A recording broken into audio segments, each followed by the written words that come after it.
జమ్మూ కశ్మీర్లోని పెహల్గాంలో ఉగ్రదాడి సమయంలో అక్కడే ఉన్న 100 మంది వరకు తెలంగాణ వాసులను భద్రతా బలగాలు సేఫ్గా ఉంచాయి. వారందరినీ ఒక private chit fund company Jammu Kashmir టూర్కి తీసుకెళ్లింది.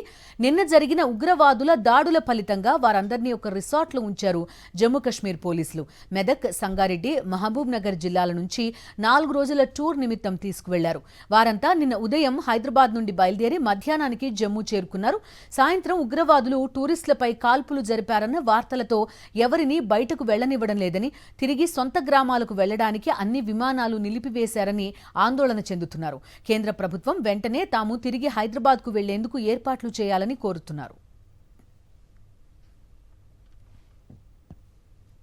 జమ్మూ కశ్మీర్లోని పెహల్గాంలో ఉగ్రదాడి సమయంలో అక్కడే ఉన్న 100 మంది వరకు తెలంగాణ వాసులను భద్రతా బలగాలు సేఫ్గా ఉంచాయి.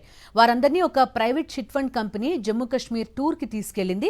నిన్న జరిగిన ఉగ్రవాదుల దాడుల ఫలితంగా వారందరినీ ఒక రిసార్ట్లో ఉంచారు జమ్మూ కశ్మీర్ పోలీసులు. మెదక్, సంగారెడ్డి, మహబూబ్ నగర్ జిల్లాల నుంచి 4 రోజుల టూర్ నిమిత్తం తీసుకువెళ్లారు. వారంతా నిన్న ఉదయం హైదరాబాద్ నుండి బయలుదేరి మధ్యాహ్నానికి జమ్మూ చేరుకున్నారు. సాయంత్రం ఉగ్రవాదులు టూరిస్టులపై కాల్పులు జరిపారన్న వార్తలతో ఎవరిని బయటకు వెళ్లనివ్వడం లేదని, తిరిగి సొంత గ్రామాలకు వెళ్లడానికి అన్ని విమానాలు నిలిపివేశారని ఆందోళన చెందుతున్నారు. కేంద్ర ప్రభుత్వం వెంటనే తాము తిరిగి హైదరాబాద్కు వెళ్లేందుకు ఏర్పాట్లు చేయాలని కోరుతున్నారు.